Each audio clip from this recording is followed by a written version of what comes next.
Vamos lá, fãs de esportes. Os números do Matias Rojas pelo Racing nessa temporada são 18 jogos, 16 como titular, 9 gols. A média é de 0,50 por jogo, assistência, ele tem 1 minutos até participação e 1 gol, 128. Tá aí o jogador de 27 anos.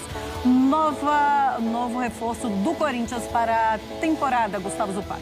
E aí a gente vai tentar imaginar agora, Marcela e meus amigos e minhas amigas, como encaixar todo mundo, né? Será que o Renato vai ser titular contra o América? Será que o Rojas vai ser titular contra o América? E se ambos forem, como encaixar essa equipe? Vamos trabalhar um pouco na prancheta do Lucha, né? Viajar um pouco na prancheta do Lucha. Isso, sim, sem considerar a possibilidade de que ele pode vir com uma grande surpresa. Um desenho de time que a gente não estava imaginando, alguma escalação inesperada, mas pegando como base o que o Corinthians tem trabalhado, essa é uma formação possível para o jogo de sábado contra a equipe do América. O Matheus Bidu foi titular na Sul-Americana, o Fábio Santos jogou pelo Campeonato Brasileiro, Gil e Murilo na dupla de zaga, já que Bruno Mendes e Caetano jogaram contra a equipe do Universitário, Moscardo de primeiro volante, Fausto Vera na saída pela direita, o Renato que falou ali para a Lili que se precisar de 90 minutos ele está pronto, então ele quer jogar, e o Renato ocupa esse espaço como meia, mais pela esquerda, mas fechando a diagonal, porque ele tem o pé direito e nesse movimento ele abre para o Roger Guedes, ele aproxima, ele bate para o gol, ou ele veio daqui para dentro, né, como no gol do Felipe Augusto contra o Universitário. O Guedes nesse movimento, o Yuri de 9 e o Watson, né? Pode ser o Biro, né? O Biro estava até ganhando mais espaço pela direita, jogando bem, é um menino com muita personalidade, o Guilherme Biro, mas o Watson nos últimos jogos acabou ganhando um pouco mais de espaço. Então essa é uma formação base da equipe do Corinthians. E se o Matias Rojas entrar e o Renato permanecer, quem vai sair? Quem vai sair vai ser o Watson, porque assim, até pelo movimento que o Rojas fazia no Racing, era aqui que ele jogava. Então, nesse desenho, é uma posição confortável para o jogador paraguaio, porque ele gosta, assim como o Renato gosta de vir da esquerda para dentro, já que ele é destro, o Rojas adora vir da direita para dentro, porque ele é canhoto. E aí, abre a possibilidade de ele bater para o gol, né, de ele construir as suas jogadas de gol pela equipe do Corinthians. Deixa eu limpar a bagunça que eu fiz e fechar a tela. Essa é uma movimentação possível, abrindo aqui corredor para o Fagner, que nem tem subido tanto como em outras temporadas, faz uma temporada ruim, o lateral direito do Corinthians, mas essa movimentação favorece o Fagner. Vamos pensar de novo? Outra possibilidade, se por um acaso o Rojas for entrar, mas...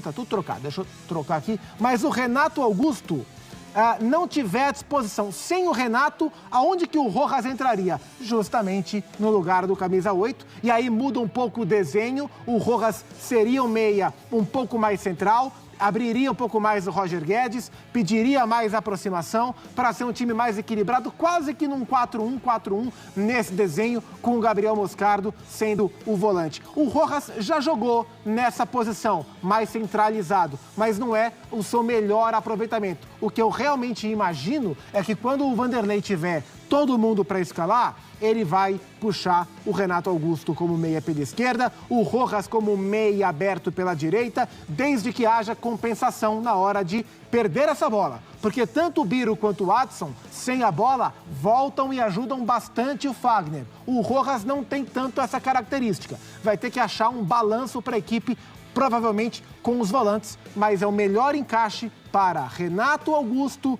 e Matias Rojas, os principais meias do Corinthians a partir de agora na temporada. Marcela. Boa, Zupa. Então vamos lá, vamos seguir falando sobre Matias Rojas e Renato Augusto. Como é que você faria, André Kfouri? Os dois ou apenas um deles? Não vou te dar a opção de nenhum deles, porque eu acho que essa não existe. Numa situação ideal, os dois têm que jogar, porque os dois, principalmente o Renato, claro, representam um acréscimo técnico do qual o Corinthians não pode pensar em não ter.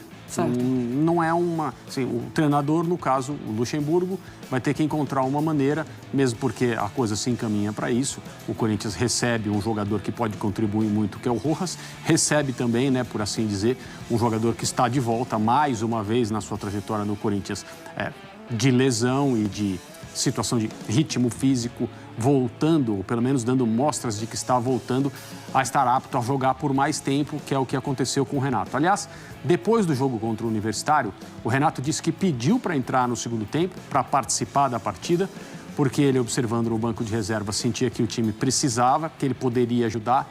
De fato, foi o que aconteceu. Ele jogou 20 minutos, assim, a grosso modo. Faz a jogada, contribui para o gol. Provavelmente, se ele não estivesse em campo, o Corinthians não teria feito esse gol.